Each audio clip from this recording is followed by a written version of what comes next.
Pambihira. Nayanig ang lahat. Pati Comelec sabi, ay, suspend na natin.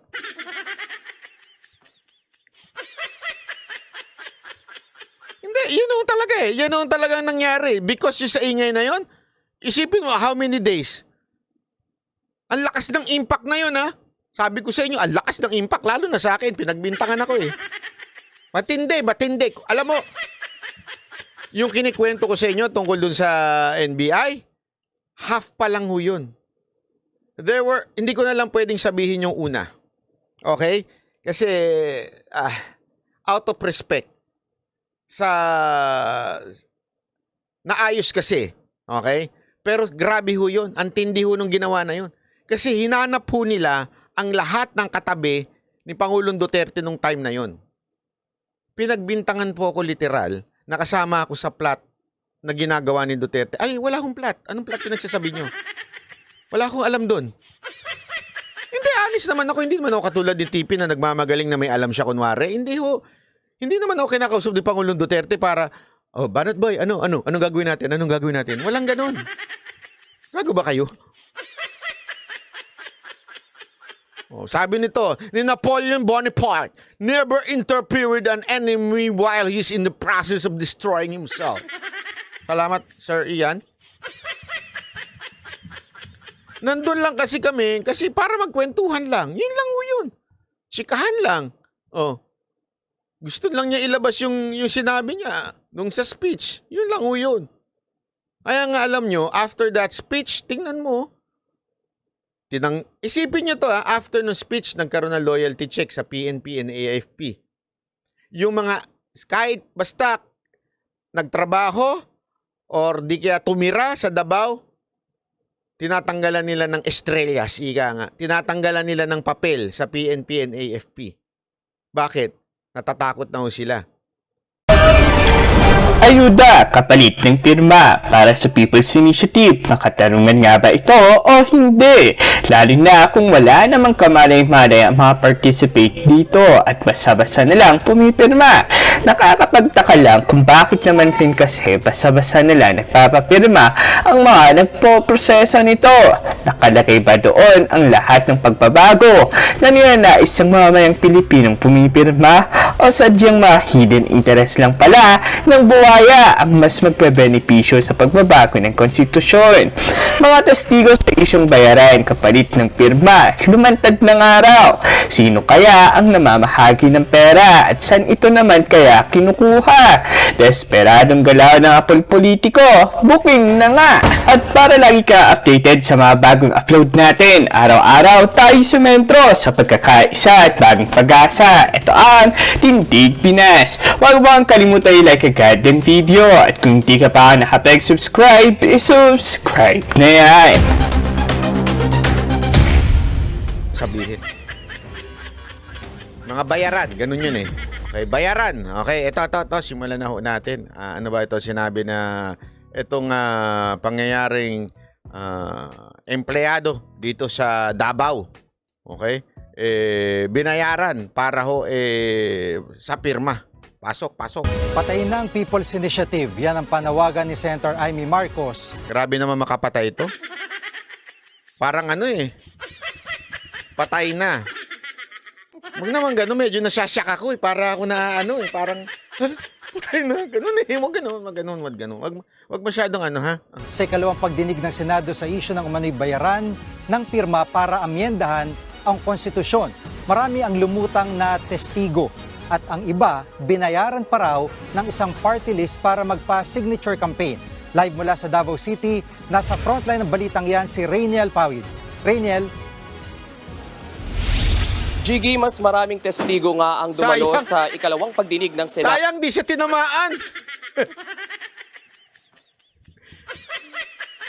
Apakagago ng mga sinong driver umaandar ron, nakabukas pa yung pinto, umaandar Tingnan nyo. Jiggy, mas maraming testigo nga ang dumalo sa ikalawang pagdinig ng Ay, kung sino ka man driver na nakapula. Pambira ka naman, Isarado mo na yung pinto bago umandar. Senado para sa umano'y bayaran ng Kasi sabi naman ng driver na nakapula, kasi ka naman, arang-arang ka sa karsada eh. Ito naman reporter, pwede naman tumabi. Talaga sa karsada ba siya magre-report, no? Ba't ganyan na mga reporter, no? Kailangan talaga nandun sila sa sa danger zone, ano? Pwede ba silang tumabi, doon sila mag-report? Ang laki-laki naman ng lugar na yan. Doon talaga sila sa daanan eh, oh. O, tingnan nyo, talaga sa daanan, tatamaan na eh, oh. pirma para sa People's Initiative dito sa Davao City. Karamihan sa kanila, iisa lang ang sinabi. Bayaran para kumalap ng pirma at pinangakuan ng ayuda para Nako. naman sa kanilang mismong pirma. Hindi napigilan ng maulang panahon sa Davao City ang pagpapatuloy ng public hearing ng Senate Committee on Electoral Reforms and People's Participation kaugnay sa bayaran umano kapalit ng pirma para sa People's Initiative. Kumpara sa iilang testigo nitong Martes, mas marami at puro taga Mindanao ang humarap na witness sa hearing kanina. Unang sumalang ang mga taga Davao del Norte sa pangunguna mismo ni Governor Edwin Jubahib na umattend via Zoom dahil sa matinding baha sa kanilang probinsya. Dito niya ipinakita ang mga form na pinakalat daw sa kada barangay. Pero wala raw kamalay-malay ang mga residenteng pumirma dahil Alam nyo ba, gusto ko lang i-share ng bahagya ito para sa mga kababayan natin na medyo naliligaw ng konti. Sabihin, medyo nalilito ho dito sa PI. Ang problema ho kasi sa PI, baka sabihin ng iba, kung hindi naman, bakit pipigilan kung ito ay legal? Kasi kung hindi yan legal, bakit nasa konstitusyon yan? Tama naman sila eh. Nasa konstitusyon po ang PI, yung People's Initiative na tinatawag. Ibig sabihin, actually merong iba't ibang paraan para mabago ang konstitusyon. At ang isa sa mga nakalagay doon ay yung PI, yung People's Initiative. Ang problema po kasi sa People's Initiative, dapat po kumpleto yung mga pagbabagong gustong mangyari doon sa pagpirma-pirma. Ang nakalagay lang kasi, it's to change the Constitution. Ganun lang. So, ibig sabihin po nun, pwede nang baguhin, ibuksan. Pag binuksan mo na, kasi para mo sinasabing, uma-agree ka na buksan ng, baguhin na ang Constitution. Ang isang importanteng sinasabi ng iba na mali dito, dapat detalyado. Ano doon sa konstitusyon ang nais mong baguhin? Tas pipirma ka. Okay? So yun dapat yun. Kulang-kulang ng details, ika nga. Una yun. Pangalawa, ang hindi tama dito ay yung puwersahang pagbibigay ng kapalit. Ibig sabihin, halimbawa niya, ng isa nga sa sinabi nila, mamaya papaliwanag natin, yung tulong ng DSWD, may kapalit pag pipirma ka. Yun, maling-mali ho yun. Kasi that's bribery ang tawag mo doon. Talagang illegal ho yun. Okay? So, yun ho yung dahilan. People's Initiative per se is not illegal. It's part of the Constitution. Ang problema dyan, yung way of doing it. Second, kulang-kulang. Importante ho kasi kumpleto yung pinipirmahan mo. Yung iba nga attendance sheets lang eh. Wala hong nakapaliwanag doon.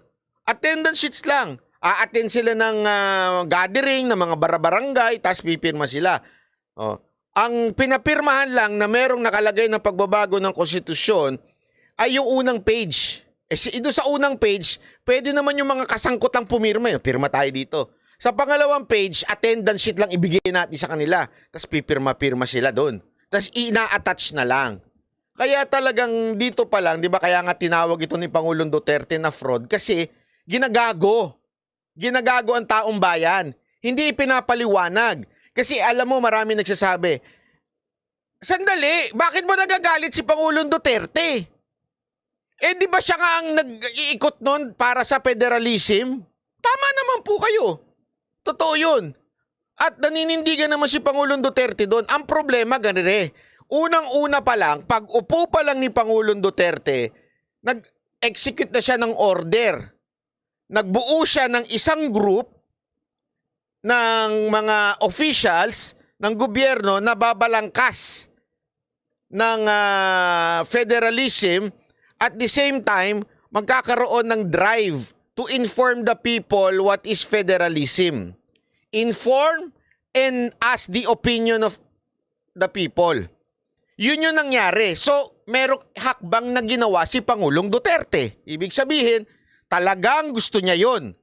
Kaya lang, napagtanto niya sa kalagitnaan na ayaw pa ng tao. Hindi pa handa ang mamamayang Pilipino. Kaya kumabig po siya. Kasi yan po ang isa sa mga katangian ni Pangulong Duterte. Marunong siyang makinig sa taong bayan. So nung sinubukan, hindi pumatok, atras. Bakit ko po alam po ito? Kasi tandaan ninyo, party po kami dito. Yung opisina ni Mocha, party po kami dyan. Tumutulong kami dati sa information dyan. Hirap na hirap nga po kami kasi kahit anong pagpapaliwanag namin, nakailang gawa kami ng video na maayos, hindi po yung hindi po yung hindi po yung ginawa ni Drew. Yung seryosong video tungkol dyan, nakasama niya si Aris, hindi pa rin maintindihan ng tao. Hindi ho pa rin nila, kaya ho binawi. Yun ang punto dito. Mali kasi yung ginawa. Dito, walang information drive. Basta lang pinilit silang pumirma. At lumalabas yan sa pagdinig. Hindi nila alam kung anong pinipirmahan nila eh. Yun ang totoo. O, tuloy natin. Pinangakuan lang sila ng ayuda na hindi naman daw nila natanggap.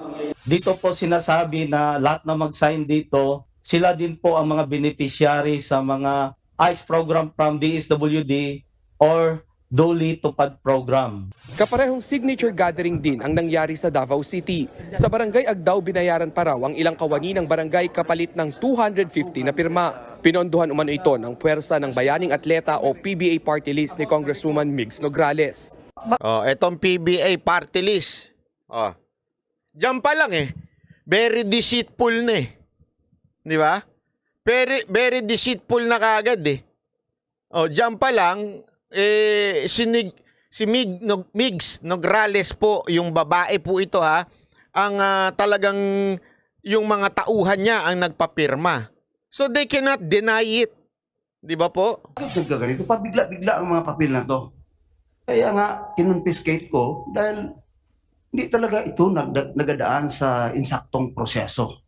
Biktima man lang din yung mga trabahante ko sa barangay, ma'am, compensated with 4,000 pesos. Ang isa Uy, ayos yun May trabaho, 4,000 pesos. Grabe yun 4,000.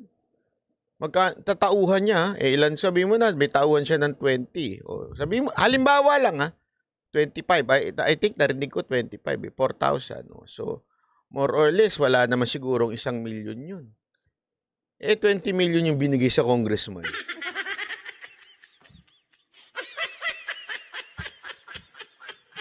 Gandang negosyo nito. Dinaig yung mga scammer. Kasi sa mga scammer, doblehin ko ang pera mo. Dito hindi doble.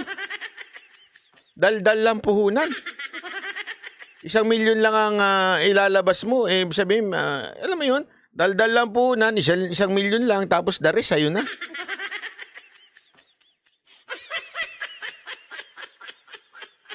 O kaya naman pala dilapwet sila kay Romualdez Diba? Hindi sige, huwag tayo maglokohan. Tayo na lang. Kunwari kayo, kikita kayo ng 19 million. Sabihin na natin, 15 million. Di ka ba didila ng puwet dyan? Hindi, sige.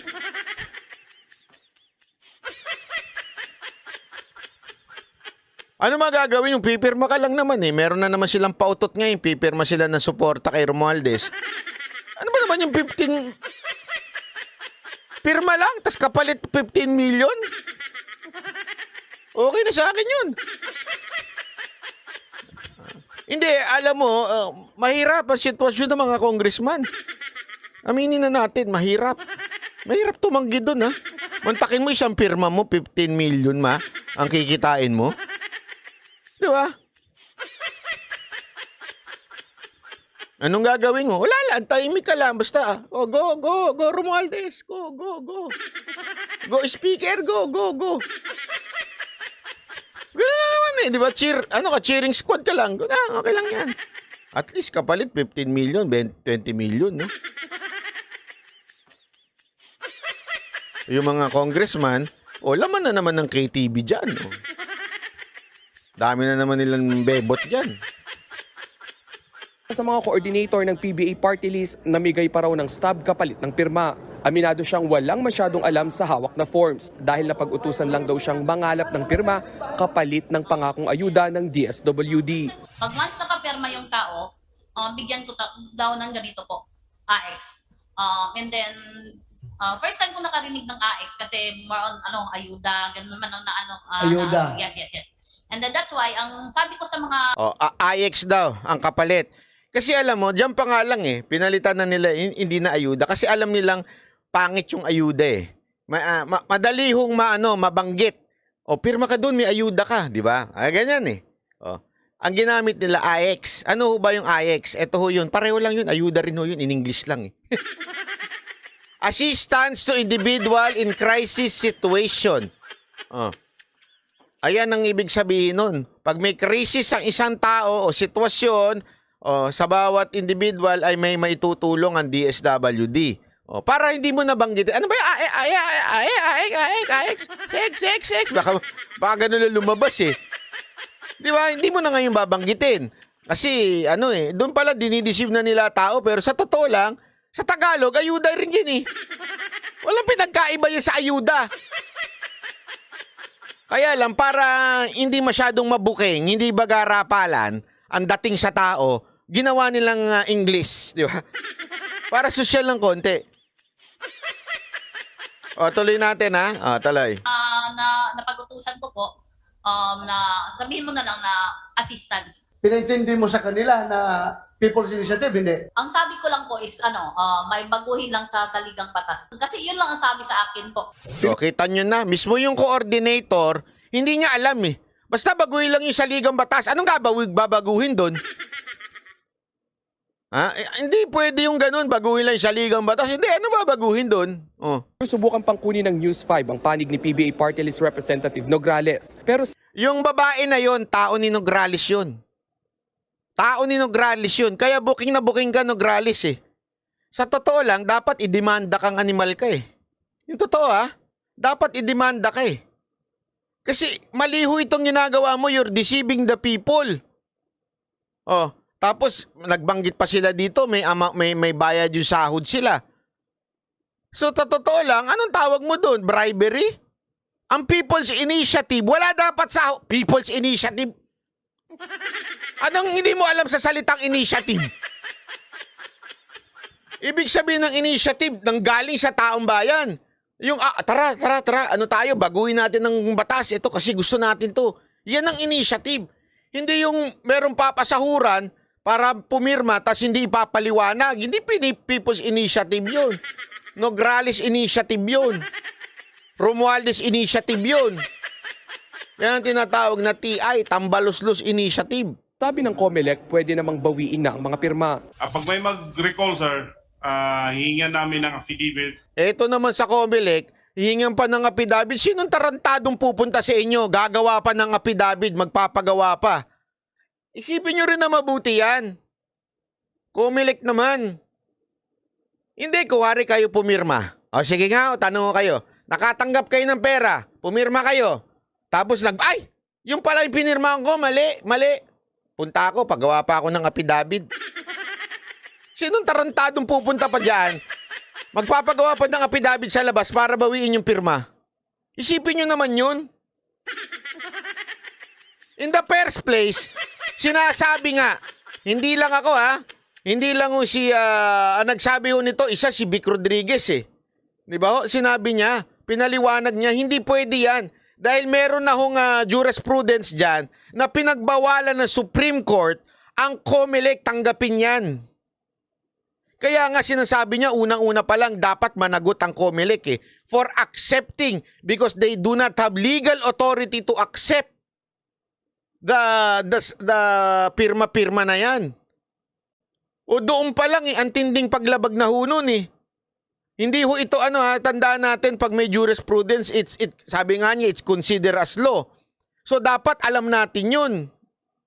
Wala, ginagago talaga tayo Kaya dyan nagiinit ang ulo ni Pangulong Duterte. Ako nga, nagiinit ulo ko Si Pangulong Duterte pa kaya na mas may alam dyan. Di ba? Na alam niya talagang ginagawa ang taong bayan. Just to make sure na nire-recall na niya yung signature niya. Sa isang pahayag naman, binatikos ni House Majority Leader Manix Dalipe ang pagdinig ng Senado sa Davao City. O, ito na si Manix. Kala ko dancer ka. Ay, mali. Ibang Manix pala yun. O, ito na. Galit na. Puputok ang butsi. Hoy! Sabi siguro ni Tambaluslos. Wala ba sa inyo magtatanggol sa akin? Ay, wala kayo sa akin. Wala kayo sa akin. Pagtanggol niyo ako! Sabi siguro ni Romualdez. O, ito na mga aso niya. Tuloy-tuloy siya. Pagtanggol mo! Ipinatigil naman na raw kasi ng COMELEC ang lahat ng proceedings ng People's Initiative kaya wala nang saysay ang pagdinig ng Senado. Mukhang hindi na rin daw interesado ang ibang senador sa pagdinig, lalo't bigo raw si Senator Amy Marcos na siyang chairman ng komite na patunayan ang sinasabing bayaran sa pangangalap ng pirma. Nako, patayin na natin itong PI na ganito. Umpisahan natin lang maayos. Yun nga, yung Resolution 6, balikan natin yan, aralin natin to, magpasa tayo ng maayos na batas na nagtatakda ng pamamaraan na maayos. Bawal ang suhol. Talagang hindi for sale ang kaluluwa at budhi ng Pilipino. Ayan. Alam mo, ito problema ko. Ito na nga yung sinasabi ko sa inyo kaya kung bakit minsan medyo umiinit ang dugo ko kay Senator Amy. Alam mo, sa totoo lang, sigurado ako pupurihin na naman siya ng mga Amy vloggers. Kilala niyo na kung sino siya, di ba, Joey? Oh, sinasabi ko lang. Wala ko sinasabi si Joey Amy vlogger, ha. Sinasabi ko kung sang-ayon ba siya. Kasi ito na naman po tayo eh. Yung pagdinig. Kasi kung maaalala ninyo, okay? Kung maaalala ninyo, yung mga dating pagdinig, di ba? Yung mga hearing dati, nung panahon ni Pangulong Duterte, may mga konklusyon sila eh. As a matter of fact, talagang meron silang konklusyon na, demanda nyo si meron silang recommendation na idemanda si ganito. Ngayon, parang itong Senado, wala, manipis. Kulang eh. Honestly, kulang. Medyo mahina. Ewan ko nga kung hindi ba nila alam o mahina ba sila o sadyang sinasadya lang nila dahil ang gusto lang naman nila ma-video sila. Hindi di ba? Naintindihan natin ibig ko sabihin. Feeling ko yun lang eh. Yun lang yung gusto eh. Hindi naman talaga matunton yung truth. Di ba? Eto, bakit to? Pakita ko ito ha.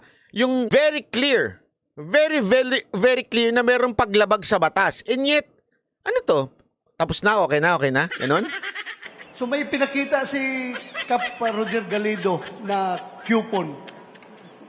Ano ibig sabihin ng coupon na couponan? Yan. Anong ibig sabihin yan? AX po. AX. Opo. Paano maging AX yung papel na yan?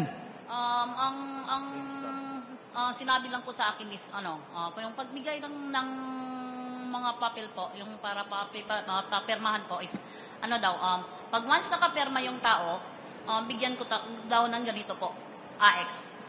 And then first time ko nakarinig ng AX kasi more on ayuda, ganun man ang ayuda. Yes.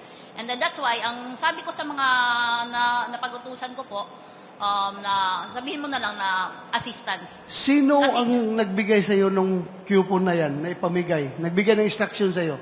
Si Bensar Yap po. Mr. Bensar Yap. Mr. Bensar Yap. Bensar Yap. Yes, sir. The same person. The same person, Madam Chair. Bensar Yap. Yes, sir. Sino nakakilala kay Bensar Yap dito? Kaya patawag natin dito ngayon. Andiyan mo yung Davao City Police Office, oh. Pwedeng papuntahan dito. Bensar Yap. Singit lang, Richelle Batching. PBA coordinator ka ba? Yes po. I see. So, itong si Ben Sariap, boss ninyo, parang district coordinator ng PBA. Yes, ma'am. Okay. So, above you is Bensar Yap. Yes po. Alam mo kung sinong above pa kay Bensar Yap? Yes po. Sino? Congressman Migs Subiri, Migs Nograles po, sorry. Mig Subiri. Sorry po, sorry. Damay mo pa si Mig Subiri dito. Sorry po. Migs. Nograles po. Migs Nograles. Opo. Siya ang boss ni Vincent Riap. Yes po. Si Vincent Riap ang district coordinator ng District 1 Anto Yes po. for PBA Party List. Po. Ikaw, barangay coordinator? Coordinator sa Barangay San Antonio po. Barangay San Antonio coordinator. Opo. Sa ilalim sa'yo, sino pa? Wala na. Ikaw na diretso pupunta sa mga individual, kada tao, magpapirma. Opo. Ikaw na. Nagganda ka. Tingnan mo ha. Eto, this is a clear violation ng ating batas. Kasi may purpose etong AEC na sinasabi nila eh. Ayan may purpose to eh. Ito ang purpose niyan, tulong niyan, supposedly sa assistance to individual in crisis situation. Tulong yan, pera yan ng taong bayan. Tax natin yan. Tapos ipamimigay mo, kapalit pirma, anong tawag mo dun? Illegal ho yun. Sa totoo lang, kaya nga hindi ko alam eh, nalaman na ng mga senador natin, especially to si Senator Amy, dapat kasuhan nyo yan. Kasuhan nyo yung Nograles na yan, hindi yung puro daldal lang. Pambihira, oo. Isipin mo pera yan ng national government. Hindi niya pera yan. Okay lang sana kung pera niya eh. Magkaroon siya ng sarili niyang ayuda. Nograles ayuda, ganun. Okay lang, mayaman ka eh. Mamigay ka ng pera, problema mo na yan. Morally, mali yun. Pero eto, hindi lang morally mali. Legally mali pa. Pera ng taong bayan, DSWD yan. Ang kapalit pirma, ang tarantado ba kayo? Ang tindi ho niyan, napakagago ho ng congressman na yan. Pag nakita ko talaga yan eh. Tatanong ko kung saan gawa yung niya. Ganda eh. Diba? Isipin mo yan Ipinagkatiwala natin yan sa DSWD. Kaya dapat ewan ko nga eh. Sorry to say this sorry to, pasensya na ho wag ko kayo magagalit, lalo na kayo mga Amy fanatics dyan. Yung pilit na pinagtatanggol si Amy. Tangina, nakita mo na, alam mo na. Ayan sarap po sinasabi Ito yung pinuno ko, na same party list kami, coordinator ako sa baba. Alam mo na pera ng taong bayan, DSWD. Ba't di mo patawag yung DSWD? Hindi mo patawag yung regional director nila. Hindi mo patawag yung secretary nila. Don't tell me wala ka na naman kakayanan ipatawag yon. Utang ina pa, lagi na lang palusot. Nawawala! Picture audio, ang ingay mo kasi!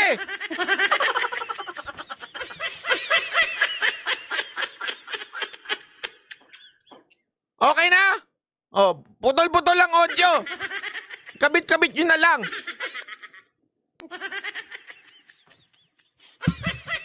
Pag putol-putol lang audio, ikabit nyo na lang, dikit-dikit nyo na lang, maintindihan nyo na rin yan.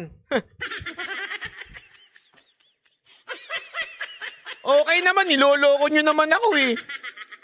Huwag ka kasing sumigaw. Huwag ka kasing sumigaw.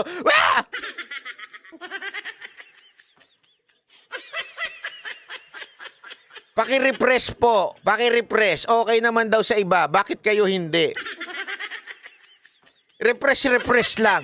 Minsan ligo-ligo din pag may time. Hindi, alam. Dali, may kumakatok ata. Wala.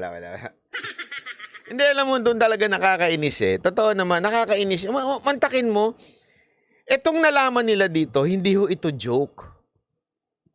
Kasi isipin nyo to ang daldal-daldal lagi ni Senator Amy.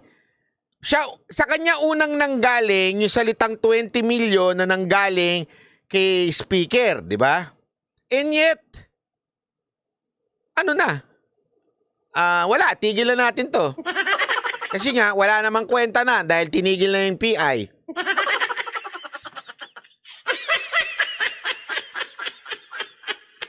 You understand kung bakit ako nabibwisit? Kasi hindi porket sinuspende ng COMELEC yung PI, everything is okay. No! May nagawang kasalanan, may illegal na ginawa, may dapat gawin. Tama, mali. Hindi yung, okay na, tapos na ang hearing, nakapagpakit na ako, may beauty contest na, masabi lang na may ginawa ako, yung mga utu-utu naman dyan, natatanga-tanga. Ano ba gusto mong gawin ni Senator Amy? Ano pa ba gusto mong gawin? Ano pa? You're expecting too much from Senator Amy.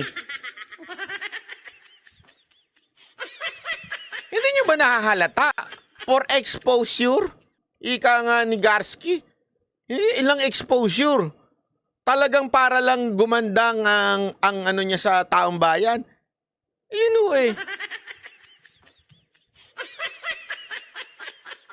Sana patas ka po kay Bongo at Bato, tahimik po sila. Eto ho, Dummy Head. Tama ka sa pangalan mo, Dummy Head. Manood ka kasi ng video. Okay? Yung video, bumanat po sila doon. Hindi ko lang pinakita. Kasi iba yung nasa news.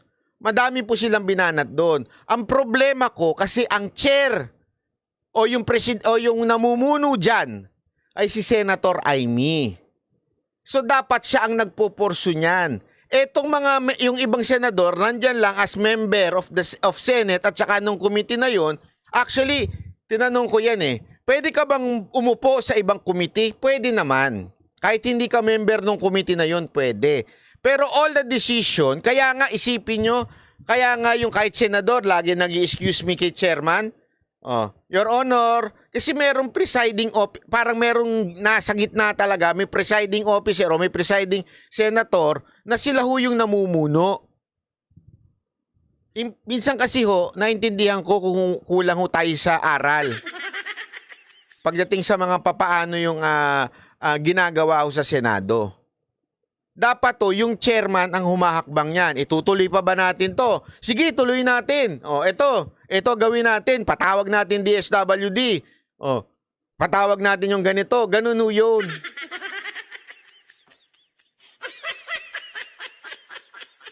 Kaya nga hindi, kayo na lang Ito na lang simpleng tanong ko sa inyo mga kababayan. Sa tingin ninyo, illegal yung ginawa na yon?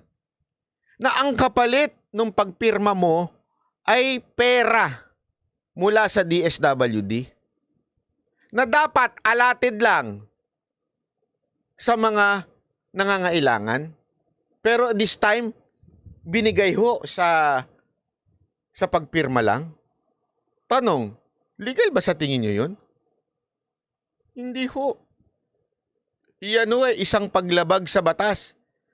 Kaya nga dapat ang recommendation yan, isampa ng kaso sa kinauukulan kung sino ang dapat masampa ng kaso dyan. Diba? Hindi lang ganyan, puro daldal. Yan ang problema sa Pilipinas Sa bagay, in aid of pre-election, daldal lang pwede na, okay na yan, ha?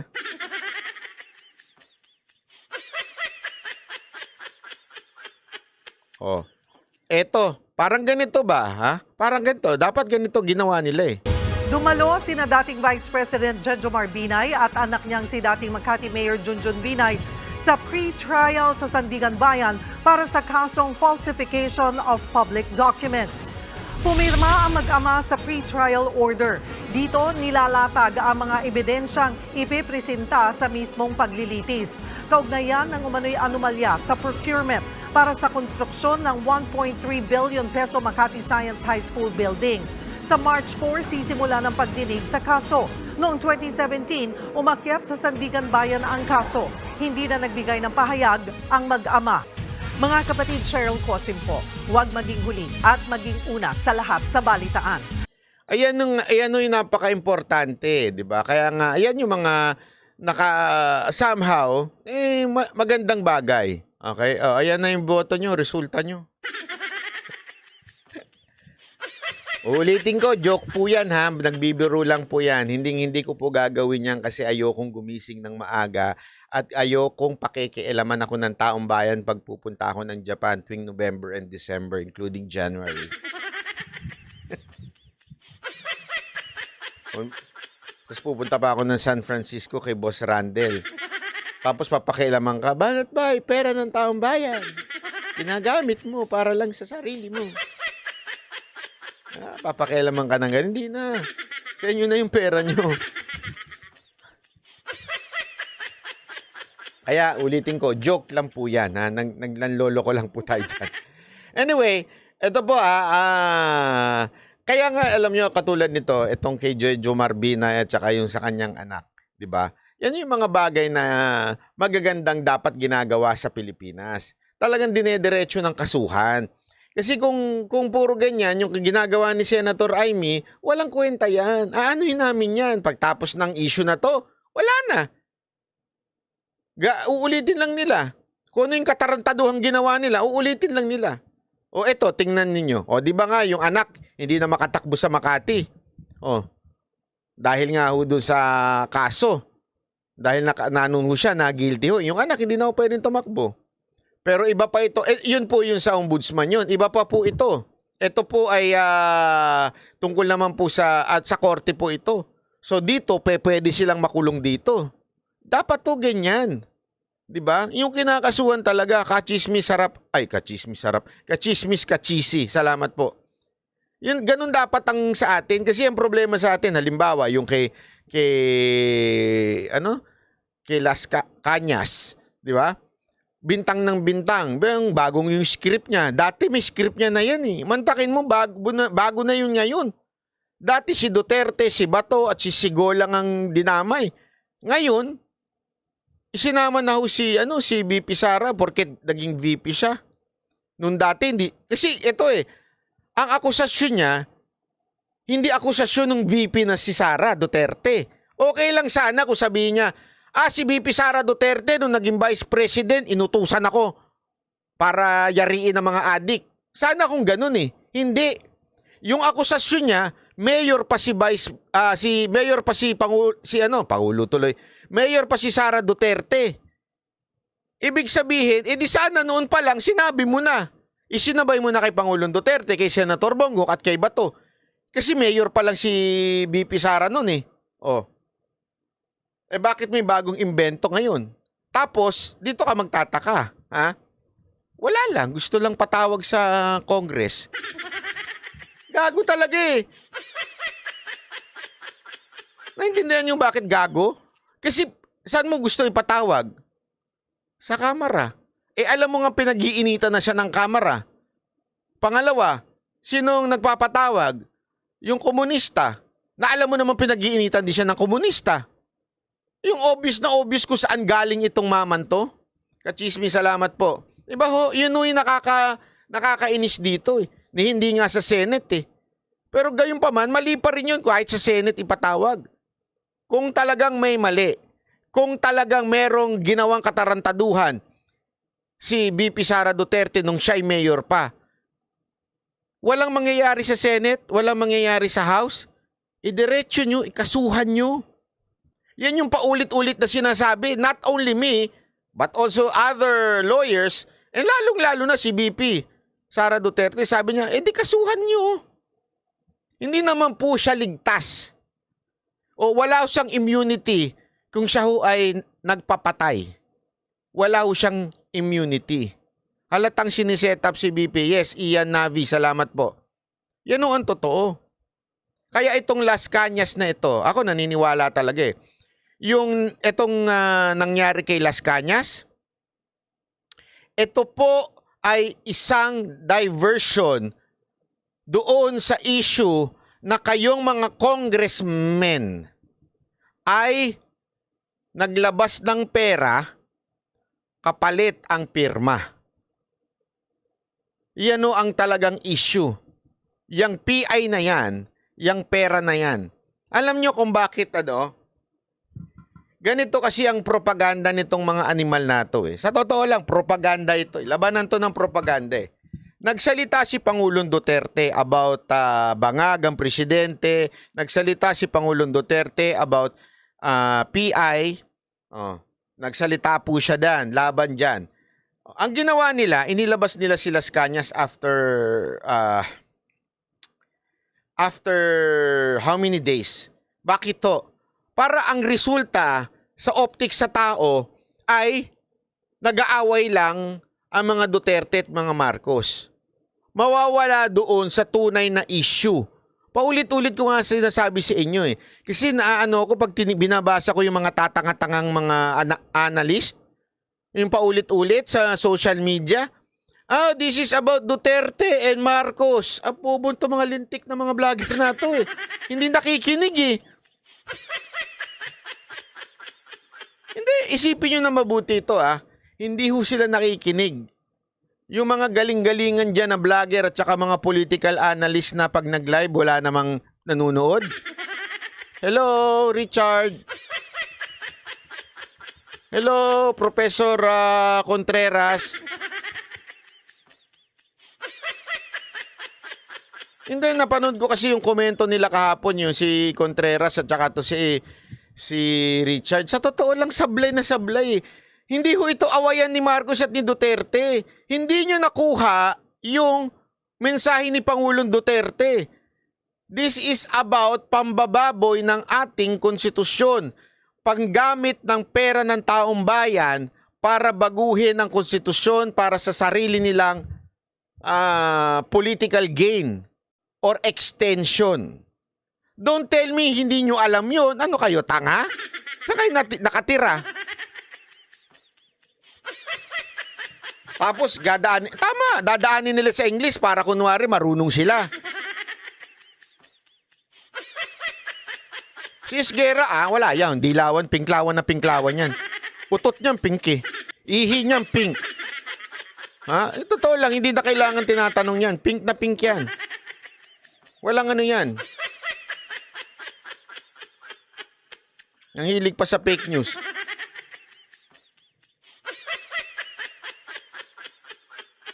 Bakit ako nanonood kay Gay Darian? Hindi. Napanood ko kasi yung sa ano niya, sa news yung pinanood ko, hindi sa kanya. Pinanood ko yung news niya. Yani B, bago po kasi ang presyo, sir, banat ba? Ano to, banat? Kaya bago ang script ni Las Cañas. Correct. Alam mo, ganito lang yan eh.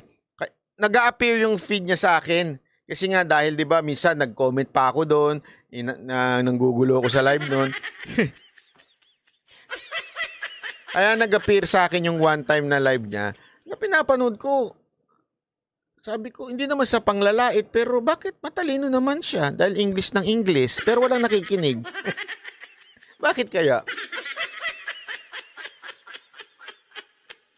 Kasi alam niyo kung bakit. Out of touch kasi itong mga to eh.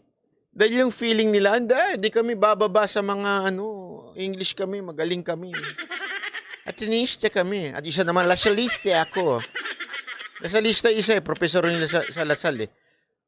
Piling-piling magagaling sila. Pero hindi nila nagigets yung pinuputok ng butsi ni Pangulong Duterte. Alam nyo, eto, uulitin ko sa inyo Ulitin ko Ilang beses ko na to sinabi. Sana sumaksak sa mga kukote ninyo kayong mga political analyst kayo. Sana sumaksak sa kukote ninyo. Ang punot dulo ng Davao speech ni Pangulong Duterte is yung pambababoy sa konstitusyon. Pambababoy sa konstitusyon at paggamit ng pera ng taong bayan. Actually, hindi nga po si Marcos. Nagkataon lang, sinabi niya na bangag ang presidente hanggang ngayon kasi nga po, wala siyang ginagawa sa pambababoy sa konstitusyon natin. Wala siyang ginagawa sa pagwawaldas ng Kamara o dun sa mga ating departamento sa pera ng taong bayan. Kaya niya binanggit yung bangag. Pero paulit-ulit din niya kasing sinasabi. Paulit-ulit niya sinasabi, I do not have problem with Marcos. Paulit-ulit din niya sinasabi, there is no major mistake of etong si Marcos. Kaya lang, bangag. Kaya hindi niya pinakikialaman to. Nagigets nyo? Hindi niya sinasabing bangag ito, gumagawa ng katarantaduhan ito, namamatay tao. Hindi niya sinabing ganun. Wala siyang sinabing ganun. The context of bangag and pagiging quote-unquote drug addict president na accusation ni President Duterte, ang context nun, sinasabi niya, wala kasing ginagawa. Kaya sa tingin niya, bangag pa rin hanggang ngayon. Ibig sabihin, incapable in these issues na dumadaan sa atin. Kaya nga sinabi niya, alam niya Nung una na talagang yung asawa lang at si Romualdez sa may pakana. And eventually, sinabi niya nga, umuoo na rin daw si Marcos dahil nga bangag. Yun ang ibig niyang sabihin. This is not about Duterte and Marcos. Kasi pinalalabas dito lalong-lalo na itong dalawa na gagaling-galingan na si Contreras at saka si Richard Darian. Pinalalabas nila, this is about politics. Gago ba kayo? Eto lang ha, simple logic as this. Think of this. Okay? Think kung meron kayo. Mag-isip kayo.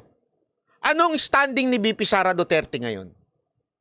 Sige nga, kung talaga may utak kayo, Contreras at saka Richard Darian, ano ang kasalukuyang status ni BP Sara Duterte ngayon?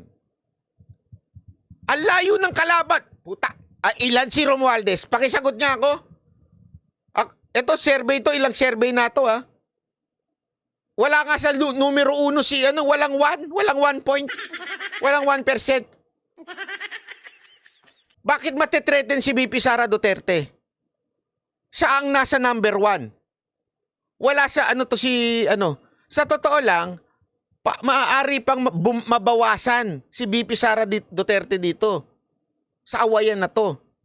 Alam nyo kung sino magbe-benefit sa awayan na to?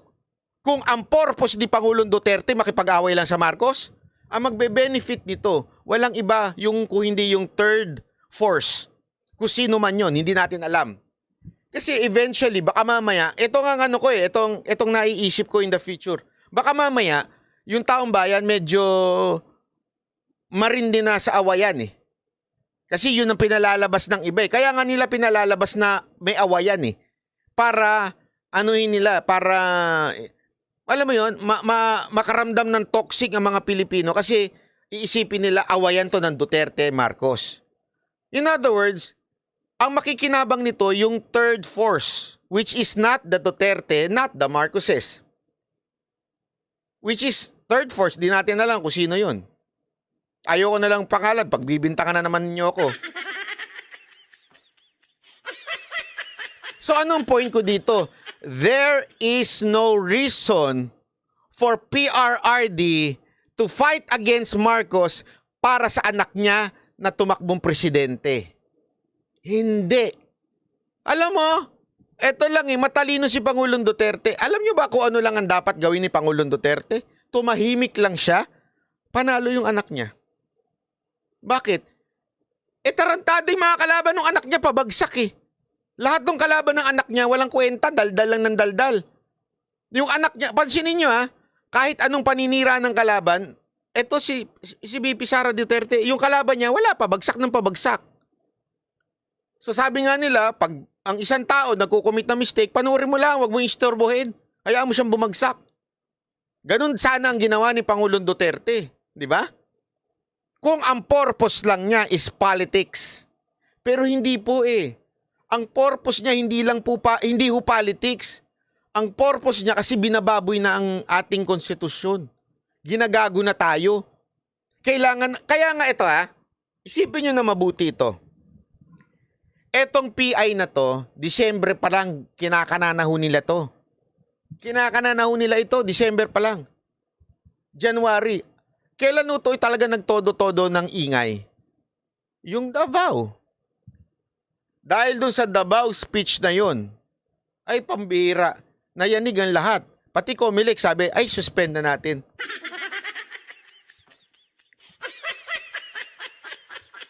Hindi, yun talaga eh. Yun talagang nangyari. Because yung sa ingay na yon, isipin mo how many days.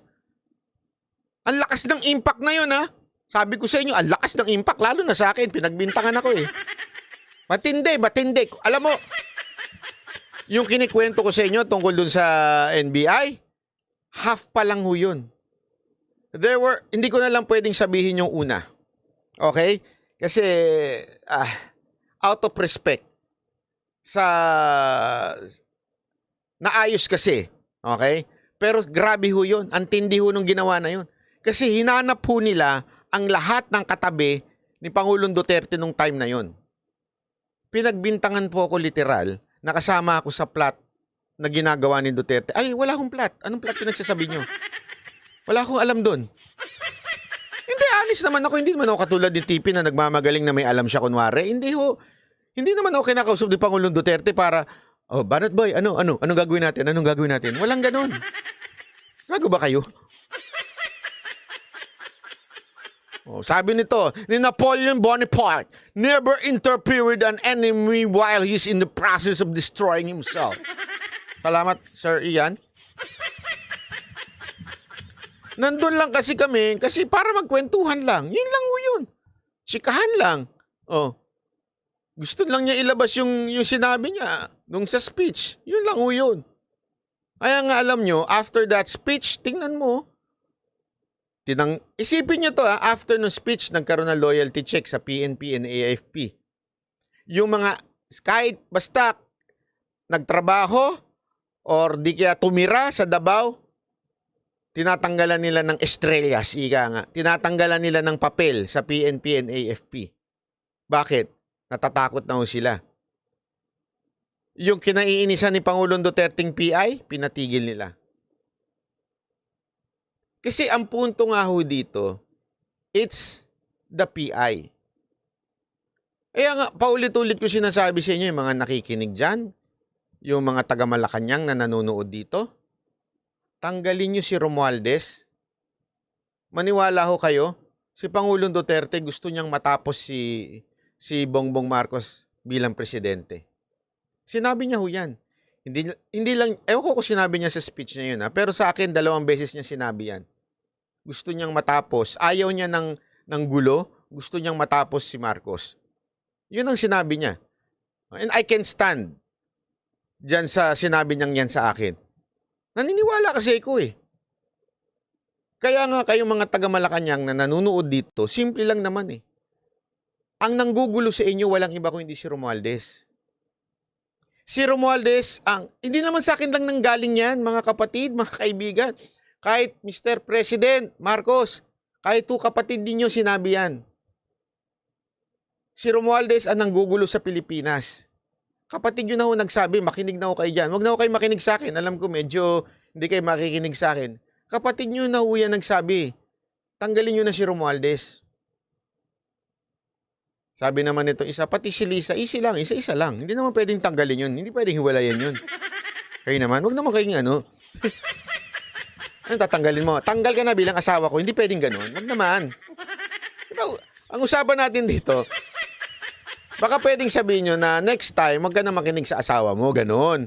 Diba? Pero yung tatanggalin mo pati yung asawa, huwag naman ganun. So, yun lang sa akin po. Mr. President, paulit-ulit ko, this is a serious panawagan from me and maybe from other people also in the social media. Remove Romualdez and we will see your sincerity to fix this country. Remove Romualdez from speakership. Alam mo ang pwede talaga dito? Sa tingin ko si Marcoleta eh. Hindi ho ako hindi po ako hindi po lahat ng pinaniniwalaan ni Marcoleta ay pinaniniwalaan ko. Wala ho kaming kinaugnayan, hindi po kami magkatsikahan ni Marcoleta. Pero kasi nakikita ko si Marcoleta patas. Kahit papaano patas po siya. Pinanood ko po yung kanyang yung kanyang saan na ba yun? Dinownload ko yun eh. Pinanood ko yung kanyang kanyang speech doon sa sa Senado. Ang ganda eh, ang ganda nung kanyang sinabi. Kaya nakakatuwa eh. Sana you would consider. Ito. Bakit hindi ko ito ha. Yes, This is an A4 sheet of paper. that's right. 10 signatories per sheet. If Anthony Abad is out to get 8 million votes to satisfy the threshold of 8 million, this is the requisite of the People's Initiative, he will need 800,000 pieces of this A sheet. Nakita ko po yung nakakuha ko ng isang ream nito. This paper was imported from Indonesia. This is 70 GSM. I want to ask Anthony Abad. Kinuwenta ko po kung magkano siguro about 1,500 something reams. 500,000 pesos, ito pa lamang papel. ipiprint mo ito, palagay mo na lang 2 piso. 800,000 seats, that 1.6 million plus 500, that's about 2 million. Saan niya kinuha ni Anthony? Maybe we can ask questions directly from this guy. Alam mo, kaya ako gusto itong mama na to eh. Hindi, ano siya, isipin nyo, sa Senate to sabi ko nga, buti pinagbigyan siya magsalita eh. Kasi syempre, meron namang courtesy since siya ay congressman. Pero ang galing eh. Sabi ko, nakakatuwa yung banat niya dito. Detalyado eh. Details nito, dito pa lang, umabot na kayo ng 2 million. Saan galing yung pera? Don't tell me kayo nag-print. Huli! Tama? Di ba? Huling-huli kagad eh. Kasi kung People's Initiative, putang ina, may 2 milyon kayo. Para i-print to. Tapos galing lang sa inyo, kayo lang. Nag-print ito, 2 million, inabot. Saan galing yung pera? Di ba? Isipin nyo mabuti yan Kaya nga dito, ang ganda ng banat niya dito. Although, meron akong hindi lang nagustuhan sa part na, pero meron din siyang point. I may disagree, pero may punto siya. Hindi yung mga nakatakip ang mukha. They're so brave enough not to be able to expose their faces in the public. I'm sorry, Mr. Senate President, but I read your rules on evidence. If the substantive rights of people affected in this hearing, they should also be protected. How can we, for example, confront the accusers if they are all masked? Hindi po ganito. I am not defending the Speaker of the House of Representatives. I will repeat this. If this investigation will find out na siya po ang nagpondo, I will politely ask him to step down. Ito, ang linaw dito eh. Ang linaw. Kaya nakakatuwa eh. Kasi, nakakatawa na nakakabuisit. Sa totoo lang, alam niyo kung bakit? Senator Imis keep on saying, binayaran ng 20 million, 20 million, 20 million. Pinalalabas niya si Romualdez and si Romualdez and si Romualdez. This hearing is hindi yung kanina. Kahapon, Davao. Ito, the day before Davao. Okay? So, ibig sabihin, nagkaroon na silang pagdinig dito. Laging pinupunto ni Senator Amy, there is 20 million na pinamimigay for that shit. Yung pirma-pirma na yan. Tanungin ko kayo, hinanap ba niya yan? Hinanap niya ba talaga? Sabihin na natin, some will argue, oo, hinanap niya yan, di ba? Kaya nga pinakita niya yung picture, nagpakita pa siya ng video. Okay, then, after proving that, sabihin mo na, you prove your point na galing kay ano. What else? Can you make a parang conclusion na it was Romualdez na nagbigay ng 20 million sa mga congressman? Can you categorically say and make it on record? 'Di ba? Yan yung tinatanong ni Marcoleta eh. If you really conclude and talagang napatunayan na galing ito kay Romualdez, ako naniniwala ko galing. Ang problema, yung dumaldal na naman na si Senator Amy, kulang-kulang na naman eh. Paano ngayon yan? So anong conclusion mo, Senator Amy? Diyan sa pagdinig mo? Wala lang, ganun lang. Ako nga, naalala ko, di ba? Hilaw, that's the correct word, hilaw. Naalala ko nga nung panahon ni Pangulong Duterte, di ba? Yung mga hirit talaga noon. May conclusion sila eh. Dapat si Duque managot kasi ganito. Meron silang ganun eh. I may not agree with them, those opposition, but at least may resulta yung hearing nila. Itong hearing na to, moro-moro. Para lang mamidya. Yun, tama ka, Madam Annalyn eh. Para lang mamidya. Kung sana kinunclude ninyo, tapos gawa kayo ng report after that hearing, pakita nyo kay Marcoleta. Marcoleta, tumayo ka. Tingnan ko. Kung hindi ka kung makatayo ka dyan. Pero alimbawa po kung ito'y ginawa ni Anthony Abad out of exasperation, out of frustration, because I think for the longest time, Ayan. So, ayan yung sinasabi niya. Kukundinahin niya yan kung talagang sabihin, malaman sa pagdinig na ito, that it was Romualdez na naglabas ng 20 million. Eto, sasagutin ko na naman yung mga makikitid ang utak. Sasabihin na naman nila, why are you single out si Amy? Bakit mo sinising? Kakaayos ng buhok. Bakit mo sinisingle out si Amy? Ganon, ganon.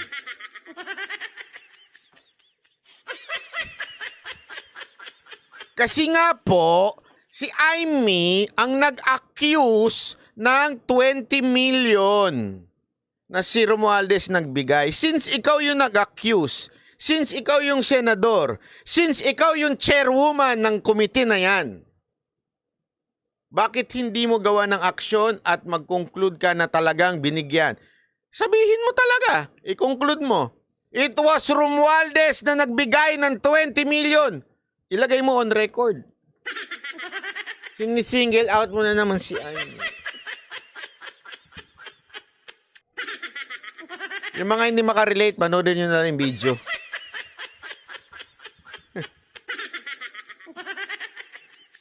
Hindi kayo makarelate, no? Hindi nyo kasi napakapanood yung video eh. Panoorin nyo kasi yung video. Pakilagay na lang dyan, Diego Latigole, sorry, napagutusan ka pa. Oy, by the way, happy birthday naman kay Diego Latigo. DJ Marwin. Idol.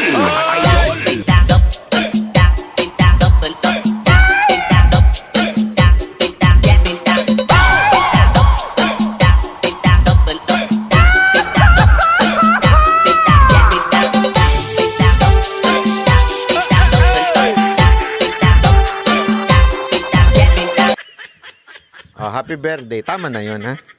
Commercial lang yung commercial lang. Kala ko ba magiinuman tayo? Bira naman, oh.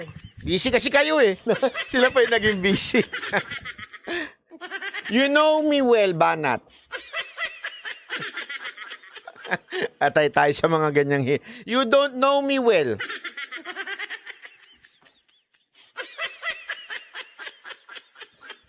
Ito pa. Panoorin natin to, ha? Kasi ito, importante. Marami nagsasabi nito, na isa sa mga hinirit ni Pangulong Duterte nung nakaraang speech niya, yung pong paghihiwalay ng Mindanao. Diba? Kasi yung paghihiwalay ng Mindanao, matagal na battle cry na po yan ng mga Mindanaoans. Marami hong mga nagsasabi talaga ng mga taga Mindanao. Yung totoong tao, kasi yung mga congressman na nagsabi, ikaw, taga Mindanao ka, ikaw, taga Mindanao ka, gusto mo ba himiwalay? Gago pala kayo eh. Bakit sila hihiwalay? Bakit nila gusto himiwalay? May pera kayong kinukuha sa national. Huwag nga tayong tarantado. Kasi may humirit na naman mga congressman yung pangunguna ng lintik na congressman na, ikaw, taga ano ka, di ba, Mindanao ka? Ikaw, taga Mindanao ka. Pag ganun pa sila, sabi nila, gusto mo ba humiwalay? Ayaw, syempre. Ayaw namin. Hindi totoo yung mga taga Mindanao. Gustong humiwalay. Naturalmente, kung kumikita kayo, hindi nyo talaga gustong humiwalay. Nakikinabang kayo sa national budget eh. Yan ang totoo. Kasi mabubuking kayo pag humiwalay ang Mindanao. Alam nyo, mabubuking ito mga pretender na Mindanaoans. Yan ang totoo. Ha? Mabubuking sila. Ito punto kasi dito eh. Alam mo, yung mga talagang totoong mga taga Mindanao, gusto nila noon pa yan. Kasi talaga naman, aminin na natin, wag na tayo magmaang-maangang mga taga Maynila, lalong-lalo na mga taga Luzon. Pera po talaga ang Mindanao pagdating sa national budget. Kaya ngayon, kulang-kulang eh. Hindi ho talaga nabibigyan ng atensyon. Yung mga, asan lahat ng pasilidad ng pagamutan na matitindi, nandito ho eh. Buti nga nandyan ang Davao eh. Nagkaroon sila ng isang malaking ospital dyan na through the government of, local government of Davao City. Pero in reality, talagang pati allotment ng budget sa mga highway, kulang-kulang. Alam nyo ito, sabi nga nila, Si Mocha kasi naka-Philip. Ayan yung link ha, panoorin niyo yan. Si Mocha kasi naka-Philippine loop na eh. Ibig sabihin nakamotor na siya from Luzon, Visayas, and Mindanao. Si Mocha, alam mo lagi niya kinikwento, ang ganda ng Mindanao. Sabi ko nga sa kanya, hindi ka natakot kasi 'di ba? Yan yung iniisip kaagad ng mga tao. Nakakatakot diyan kasi maraming barilan diyan, maraming diyan, rebellion. Hindi ho lahat ng Mindanao ganoon. Iilang parte lang po 'yun ng Mindanao. Sa totoo lang, iilang parte lang po 'yun ng Mindanao. And honestly, ayoko sana. Kung ako tatanungin mo, ayoko mahiwalay ang Mindanao. Bakit? Ang laki ng pakinabang natin sa Mindanao eh. Sila ho talagang isa sa mga nagpo-produce na magagaling na leader. At the same time, sila din po talaga yung pag pumunta ka doon, di ba meron silang sariling oil. Lahat, they can sustain themselves. Kaya lang walang perang Mindanao. Alam niyo kung bakit? Dahil sa sistema ng ating gobyerno, na ang kinikita ng bawat city, napupunta yung parte sa national government. Malaking parte. Tapos yung national government ang nagbibigay lang ng maliliit-liit na budget. Paano pa kung hindi ka kaalyado? Yung usually binibigyan ng malalaking budget, Cebu. Kasi nandyan yung voting, rich vote na malaking botohan. Maraming botante sa Cebu. The rest, I think, mga Bacolod, ilan lang yung iba. Yun na yun eh. So ano ang punto dyan? Pag hindi ka malaki, hindi ka bibigyan ng budget. Kawawa talaga. 'Di ba? Isipin nyo yan. Ngayon, marami nagsasabing magulo yan. Lalong-lalo na si Mark. Banggitin na kita, special mention ka dito, Mark. Hirit ka kasi ng hirit na wala sa lugar eh. Love ko yan si Mark ha. Models of Manila. Kaya lang Mark, medyo itatama lang kita. Medyo hirit ka kasi ng hirit na wala sa hulog. Minsan try mo rin mag-google. O kaya kung hindi mo talaga kaya ang politika, mag-showbiz ka na lang. Tumira ka na lang sa loob ng Itbulaga. I have nothing against Itbulaga. Kaya lang kasi, di ba, nag-showbiz na siya. Diyan ka na lang. Mambabae ka na lang. Joke lang ha. Joke. I love you, Mark. Hindi, mambabae na lang tayo kung gusto mo. Samahan pa kita. Kaya lang kasi, sablay po kasi sinasabi niya na magulo yan, hindi yan po pwede, gera yan. Pinalalabas kagad nilang gera. Hindi ho gera yan. O, panoorin nyo ito ha. Posible ba na umiwalay ang Mindanao? Nasa batas po ba natin yan? Oh. Pwede bang humiwalay ang Mindanao sa Republika ng Pilipinas? Ito ang tanong ng maraming Pilipino kasunod na naging pahayag ni dating Pangulong Rodrigo Duterte. Kasunod ng mabibigat na pahayag na binitawan nito kaugnay sa pamumuno ni Pangulong Bongbong Marcos. Narito ang balita ni Hannah Jane Sancho. Seryoso si dating Pangulong Rodrigo Duterte at iba pang may taya na nagsusulong maihiwalay ang Mindanao sa Republika ng Pilipinas. Ito ay nihayag ni Davao del Norte 1st District Representative Pantaleon Alvarez. Pero ang tanong ng marami sa ating mga kababayan, pwede ba itong mangyari? And Mindanao is rich. But of course, kung mag-separate independent to, at magpuntahan natin ito ang Pilipino. May namumuong kilusan sa dakong timog ng bansa. Isang kilusan na nilalayong maghiwalay sa Republika ng Pilipinas. Hindi ito ang unang pagkakataon na pinag-usapan ang paghihiwalay ng Mindanao. Sa katunayan, si Attorney Reuben Canoy na nagsilbing alkalde ng Cagayan de Oro mula 1971 hanggang 1976 ay isinulong na ito sa libro na isinulat ni Canoy noong 1979 na pinamagatang Real Autonomy, The Answer to the Mindanao Problem. Iminungkahi niya na ang paghihiwalay ng Mindanao sa Republika ng Pilipinas ang siyang solusyon upang matuldukan ng problema sa insurensiya sa rehiyon. Mula nang naisulong ito noong dekada 80, hindi na ulit na isulong ang ideyang ito. Ngayon na lang ulit sa naging pahayag ni dating Pangulong Rodrigo Duterte. Posible nga ba ito o hindi? Ayon kay dating Chief Presidential Legal Counsel Salvador Panelo sa kanyang programa sa SMNI, hindi imposibleng mangyari ito. Lahat naman yan posible. Kung yung deklarasyon ng revolutionary government posible. Lahat yan possible. There is nothing impossible under the sun. Kaya lang, sabi ko kay Presidente, dapat ikaw ang manguna dyan. Ikaw ang the face. Hindi ibang tao. Pero hindi ito sinang-ayunan ng ilang mababatas. O kami, ilan ba kami taga Mindanao? 1, 2, 3, 4. May taga Mindanao. Bakit? That is paano nakikinabang kayo? The same... Utol ka na! O ito, hamon ko sa'yo. Congressman na Dalipe ng Zamboanga City. Ito, hamon ko sa'yo. Sinasabi mo ayaw nyo. Tanungin ko, magkano budget ng distrito mo? Magkano natatanggap mong budget? Yung totoo. Ang hirap kasi sa inyo, ang tatapang ninyo magsalita eh. Ilabas nyo yung MOOE nyo. Sige nga ho, magkano ang budget ng opisina ninyo? Certify ninyo na talagang tunay na copy yan ng budget na natatanggap ninyo. Yan ang dahilan kung bakit ayaw nyo umalis sa national government. Not because ayaw nyo. It's because talagang may natatanggap kayo. The budget. Naturalmente, sino ba naman ang gustong umalis kung lagi kang panalo? Hawak mo yung mga kapitan. Tapos kumikita yung iyong distrito. Aalis ka ba? Milyon-milyon yun. Baka nga bilyon eh. Kasi may sumulat sa akin na isang diyan daw sa Negros, yung isang congressman diyan. Hindi ho yung hindi ho yung si Tebes Ay, sorry, hindi pala congressman. Mayor pala, mayor. Grabe ho ang kinikita. Di ba? Ibig ko sabihin, yung mga ganyan, syempre, naturalmente, hindi yan bibitaw sa kapangyarihan. Ito nga mayor na to, pangalan nun, Albi Benitez ba yun? Nakalimutan ko na yung pangalan, di ako sure, Albi Benitez ba yun?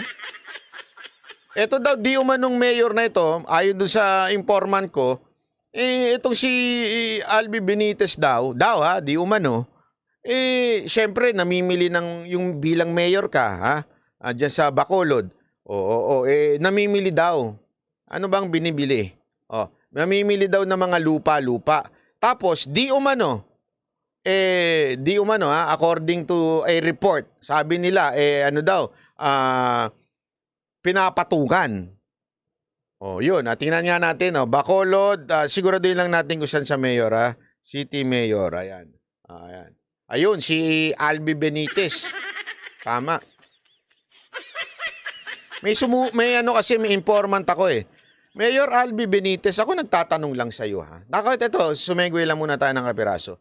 Albi Benitez, may nag-message sa akin, informant ko diyan sa loob ng City Hall mo. Di umano daw, kayo ay namimili ng mga lupa-lupa. Tapos ang markup daw ng opisina, di umano, ng opisina ninyo, ay dinadagdagan daw ng 500,000. Di umano. Ay, 500, sorry. That 500,000. 500 pesos per square meter. Okay. So, kunwari, may bibilin siya.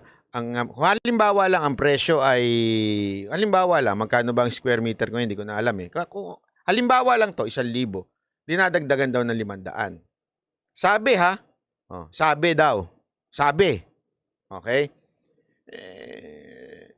Tapos, hekta-hektara yun. So, how many square meter ang isang hektarya mahigit? Hindi lang daw isang hektarya, sobrang daming daw hektarya yan. Kaya daw, ang laki daw ng kita ng opisina, di umano, ninyo. Kaya nga, ako, sa totoo lang, ako, di ko naniniwala. Hindi. Sa tingin ko, di yun. Pero totoo kaya yun? Ano sa tingin ninyo? Ayun, 10,000 per square meter, dinadagdagan daw ng 500. Hindi ko alam kung totoo yun. Pero ako parang di ako naniniwala sa mga ganyang kwento eh. Mga ganyang kwento. Ba't ko paniniwalaan hanggang di ba? Ano sa tingin mo, Albi Benitez? Mayaman ba yung Albi Benitez na yan?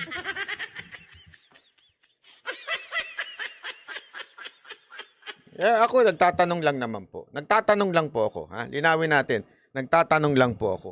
Ayoko maniwala kasi sa tingin ko, hindi naman porket mayaman siya, corrupt siya.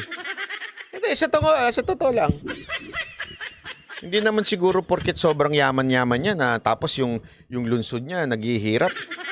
Hindi naman nung sobrang naghihirap. Maganda naman po ang Bacolod City. Pero yung antas ng pamumuhay ng mga tao doon, sobrang layo sa antas ng pamumuhay ni Mayor Albi Benitez.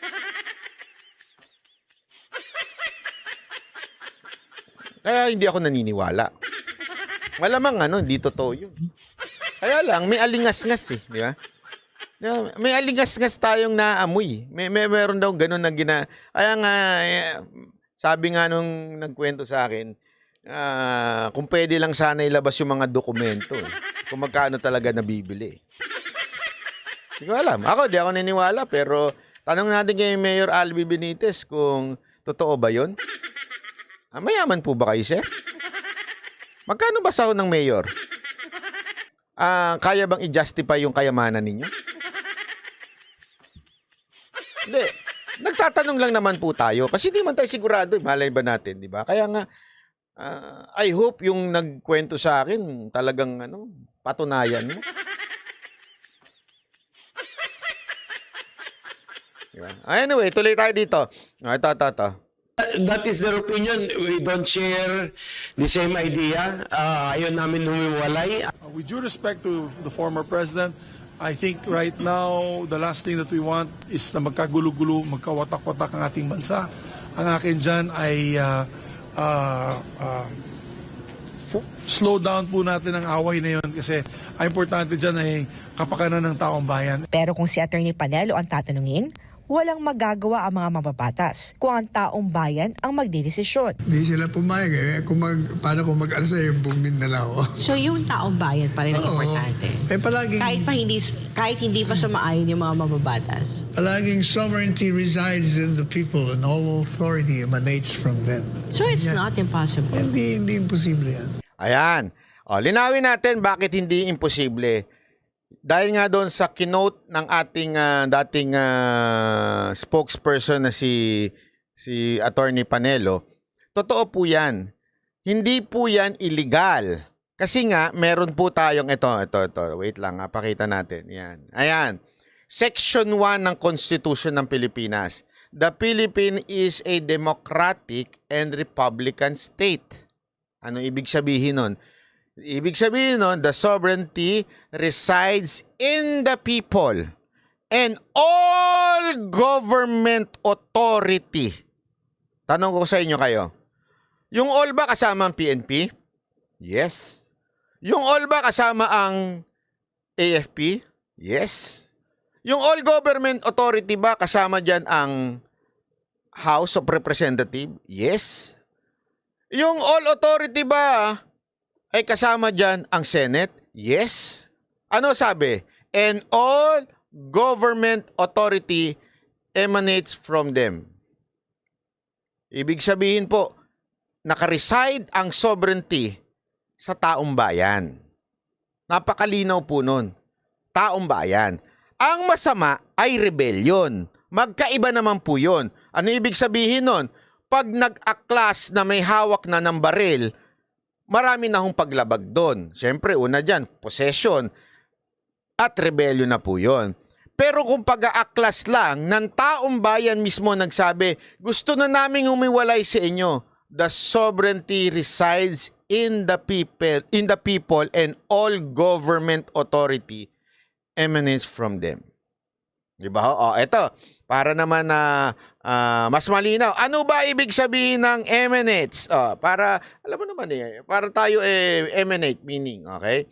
Ang ibig sabihin po noon, according kay Google, kilala niyo si Google, ayan, sabi niya, the proposal emanate from a committee, ang tawag dito ay give out or, issue or spread out from, ibig sabihin, doon ang gagaling. Ang kapangyarihan to come out from a source. Ibig sabihin, ang kapangyarihan ng government authority ay nanggagaling sa taong bayan.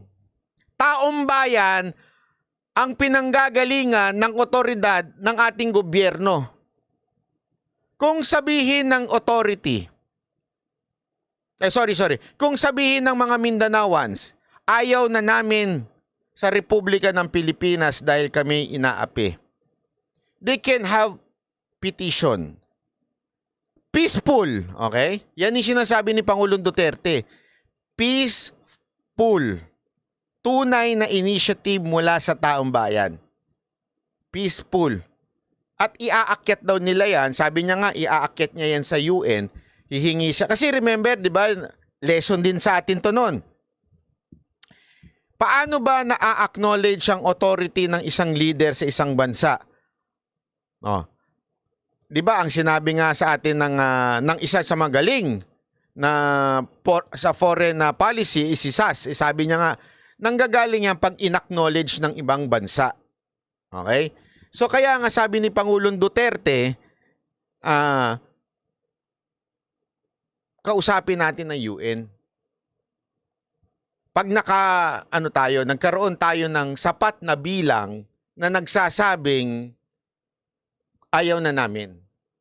Again hindi ko po sinasabing gusto ko ito. Ulitin ko, hindi ko sinasabi, it is not for me to say this. Bakit to?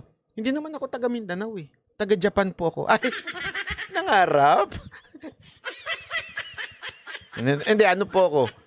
Taga Luzon po ako. Kaya, kung meron mang dapat magsalita dito, ay ang mga Mindanaoans. Hindi ho tayo mga taga Luzon. At lalong-lalo na hindi mga congressman. Mga taga-congressman, mga taga-congress, alam naman natin po yan, pera-pera yan eh.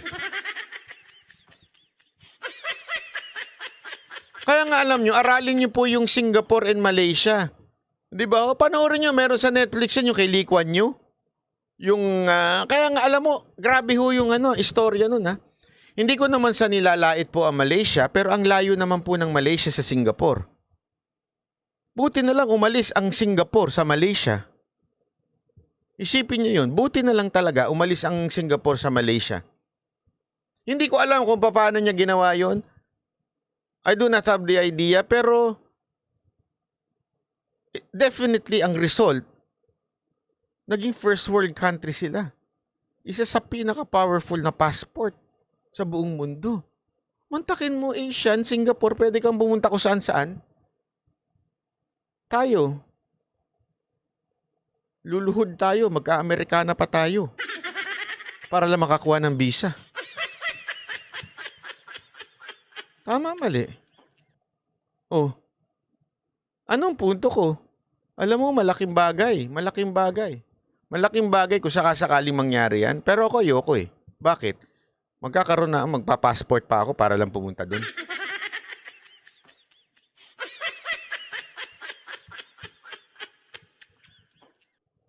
Dahil sa foreign direct investment. Correct. Kaya nga, posible yan. Kasi remember, just in case na-grant yung wish ng mga Mindanaoans na humiwalay, magkakaroon sila ng sarili ng konstitusyon. In other words, magiging sariling bansa sila. Republic of Mindanao. Or, di ko alam kung anong gusto nila itawag sa sarili nila. So, ma-open yung konstitusyon nila.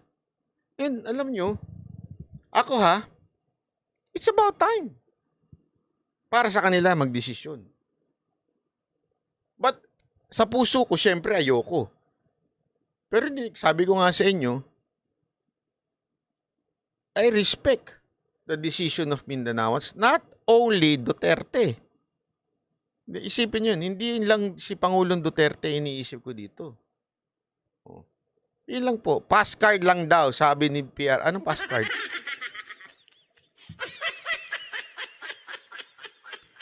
Again kung ako tatanungin nyo hindi ko ako medyo hati ako dyan, honestly. Kasi ayoko, taga Luzon ako, ayoko mawala sila sa atin. Sayang, dami pa naman magagandang lugar dyan. Diba? Pero, nasa kanila ho yun. Kung sa tingin nila, nalulugi na sila, talagang niloloko lang sila ng mga politiko sa Luzon. Ay, nako po. Ipas lang, parang ganun? Hindi, siyempre passport ang kailangan. Diba? Imposibleng hindi kailangan ng passport. Anyway, doon mo lang po muna tayo magtatapos ngayon. Pasensyahan nyo na, hindi tayo masyado magtatagal. Diyan ho tayo magtatapos. At alam ko, gusto ko lang sabihin sa inyo to. God bless everyone sa weekend. Ito lang meron lang akong ibibilin sa inyo na napaka-importante. Palagi ko itong naiisip. Gusto kong dito magtapos eh. Palagi ko ito naiisip kasi may mga kumausap sa akin. May isang pangalanan ko na kaya. Sige. Pwede naman.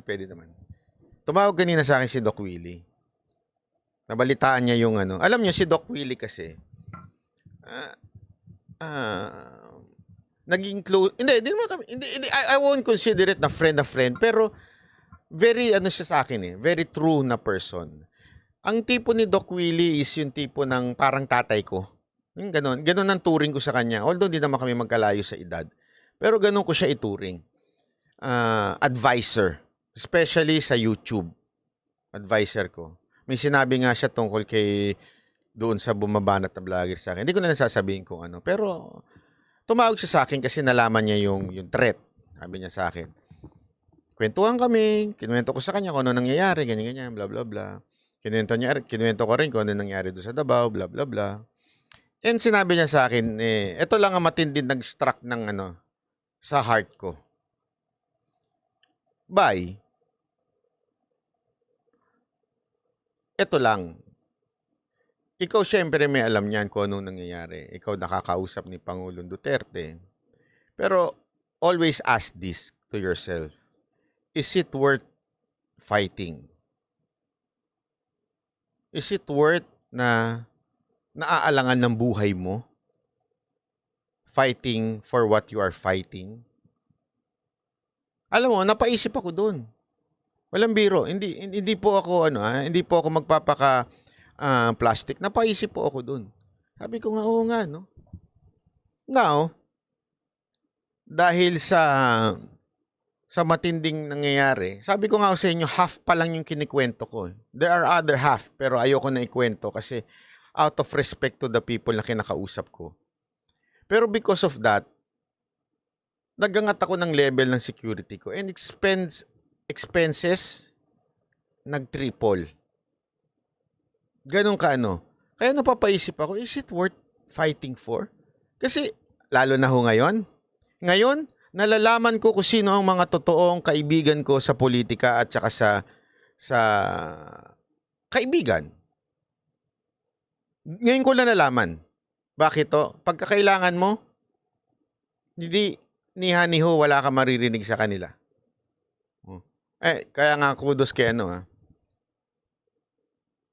kay kapatid na Senator Robin. Thank you for your concern. Nag-message din sa akin na he's so concerned about what's happening. Anyway, isipin nyo rin yan.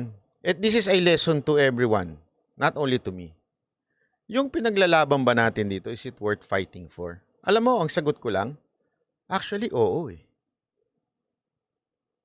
Mapagastos man, madagdagan man, mahirapan man ako kasi sabi ko nga, gusto ko pa naman magmotor, mag-vlog-vlog ng motor, di ko na magawa. Kasi kahit papaano, kailangan kong pag-ingatan kung saan ako pupunta, hindi ako pwedeng basta-basta. Tapos bago ako pumunta doon, meron akong advance party na surveillance ng lugar. Alam mo yun, hindi it's not a joke to take precaution sa security ko. It's not a joke and I don't like it. I'm a very simple person. Maniwala ko kayo sa akin. Ako yung tipo ng lalabas ng mall na nakasando, yung tipong ganun. Pero because of this, nagbago yung ko. Sabi ko, na picture yun, binagong buhay ko Hayop na picture na yun. Hindi totoo, walang biro na. Napaisip ako eh. Kasi ang talagang naisip nila, kasama ako sa may tangkang pabagsakin ng gobyerno na to. Hindi nila naiisip na ilang beses ko nga sinabing gusto ko matapos si Marcos eh. Di ba ho? Yun ang totoo. Kahit noon pa. Kasi nga ayoko na magkaroon ng dahilan na sasabihin na hindi kasi natapos kaya hindi namin nagawa yung gusto namin gawin. Ayoko na ng ganun dahilan. So ako nga, yun ang tanong sa sarili ko. Na tinanong sa akin ni Doc Willie, is it worth what you're fighting for? the same question na itatanong ko sa inyo. Is it worth yung pinaglalaban ninyo? Kayong mga nanonood na kababayan natin sa ibang bansa, makinig po kayo sa akin. Bakit nyo pinaglalaban ng bayan natin na nandyan na kayo sa ibang bansa? Isipin nyo ha, bakit? Is it dahil gusto nyo ng marites? Hindi ko kayo inuusga ng ganyan. O dahil malapit pa rin sa puso ninyo ang ating bayan? Na gusto ninyo in the future mag-retire sa Pilipinas na maganda ang Pilipinas? O dahil sa future na gusto nyo masabing proud kami bilang Pilipino? Kasi alam ko marami sa inyo, ngayon nahihiya na kayo. Natawaging Pilipino, pambihira. Kasi dati naging proud na tayo, ngayon nakakahiya na. Di ba? Isipin nyo yun. Kasi bakit dating kailangan isipin yun? Na is it worth itong ating ginagawa? Para ma-refresh ho tayo. What are we fighting for? Are we fighting for politicians? Na may balik lang ang ilang politiko sa gobyerno? This is not about Duterte. Understand this. This is not about Duterte. Ako personally, this is not about Duterte. Someday, the Duterte, mawawala din sila eh. What I'm fighting for here is a good government with integrity and especially a righteous government. Kasi naniniwala po ako doon sa salita ng Diyos na righteousness exalts a nation. Kung ang mga tao dito ay may righteousness, iaangat ang bansa natin. Naniniwala ako dyan eh. At hindi lang yan, kay Pangulong Duterte, baka akala nyo po si Pangulong Duterte lang. Alam nyo, kaya nga ako, pinapanood ko yung mga ilang leader natin yung naririnig mong bumabango ang kanilang pangalan dahil gumagawa ng kabutihan. Ako, I'm really hoping that there will be more young leaders na umangat, na merong integridad, at higit sa lahat na may takot sa Diyos. Kasi yung totoong takot sa Diyos, iba ang religious sa may takot sa Diyos. Magkaiba yun. Okay? Marami diyang religious, nakaluhod hanggang umabot sa altar, pag uwi, nagnanakaw. Marami diyang binasbasa na ng pare, ganun pa rin pag uwi. Diba? Nilehans pa ng pastor, pag uwi, nagnanakaw din naman. Ang gusto kong maging leader in the future ay yung talagang merong fear. When you say fear, may respect, may reverence. Kahit walang nakatingin, since alam niya na iisa lang ang kanyang master, gagawin niya ang tama. Yun talagang hinahanap ko na sana magkaroon tayo ng ganyang leader. Kaya ibalik ho natin, sa kaisipan ho natin yung mga kababayan. Huwag lang natin sabihin na mahal ko Pilipinas. So I understand. Lahat naman tayo. Sino man nagsabing hindi niya mahal ang Pilipinas? Tanungin nyo nga, kahit ang dilaw, kahit ang mga tanso, sasabihin nila mahal nila Pilipinas. Wala naman nagsabing hindi mahal ang Pilipinas. But the question is, sino ang ipaglalaban ng bansa mo nang may integridad? Na hindi lang dahil gusto mong mapalitan ang taong nasa power ngayon para yung ipapalit, magnanakaw din. Ibang pamilya nga lang, o ibang lahi nga lang, o ibang partido nga lang. Kasi ganun eh. Again, nagiging halimbawa ko lang si Pangulong Duterte because I know, ito ang legit na may pagmamahal sa bayan. Kita naman po natin, meron talagang pagmamahal sa bayan si Pangulong Duterte. Hindi man siya perpektong tao. Pero kung anong bahay niya nung mayor siya, 23 years na siyang mayor at naging presidente, ganun pa rin ang itsura ng bahay niya, hindi yumaman. Yung mga mayor nga lang eh. Yung vlogger nga lang eh. Dati yung bahay niya, kubo-kubo lang eh. Yung dalawang vlogger yan. Yung isa, kubo-kubo lang ang bahay, ngayon nasa Europa na. Yung isa naman, nakatira lang din sa tabi-tabi, ngayon nakakondo na. Imagine this kung nangyayari sa bayan natin yung ganyan. simpleng mga vlogger ay umangat ang buhay dahil sa pera ng mga politiko nang gagaling din naman sa pera ng taong bayan. Sa baba pa lang may korupsyon na. What do you expect sa gobyernong pinupuri nila at pinapalakpakan nila? Di corrupt din. You understand? Kaya nga integridad Napaka-importante na may integrity yung mga susunod na leader. Alam nyo, simulan natin sa sarili natin. Tanong nyo na yung sarili nyo. Ito bang pinaglalaban natin worth ipaglaban? O dahil lang gusto mo ng marites, kaya ka nakikinig kay Banat Bal?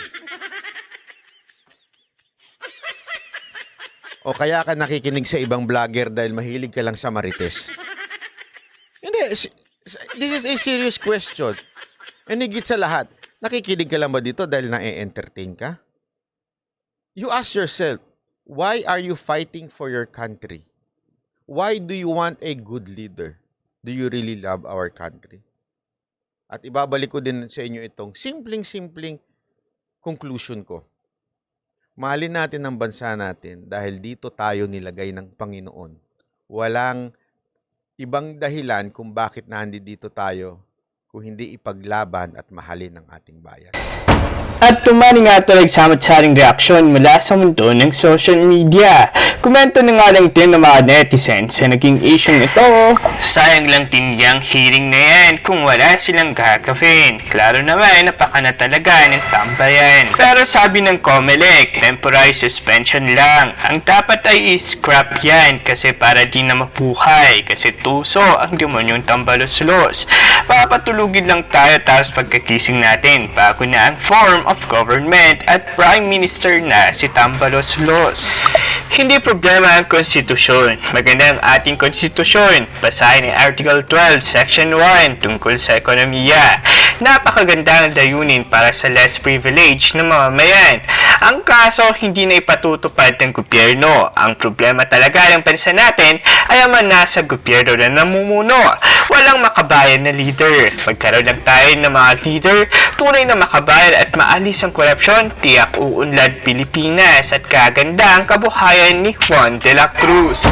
At sa naging isyong ito, ano ang iyong naging reaksyon? Pag-imalayan at bigay ng kanilang personal opinion sa comment section. At hanggang sa muli, tayo sumentro sa pagkakaisa at bagong pag-asa. Ito ang Tindig Pinas. Huwag mo ang kalimutan i-like agad ng video. At kung hindi ka pa nakapag-subscribe, i-subscribe na yan.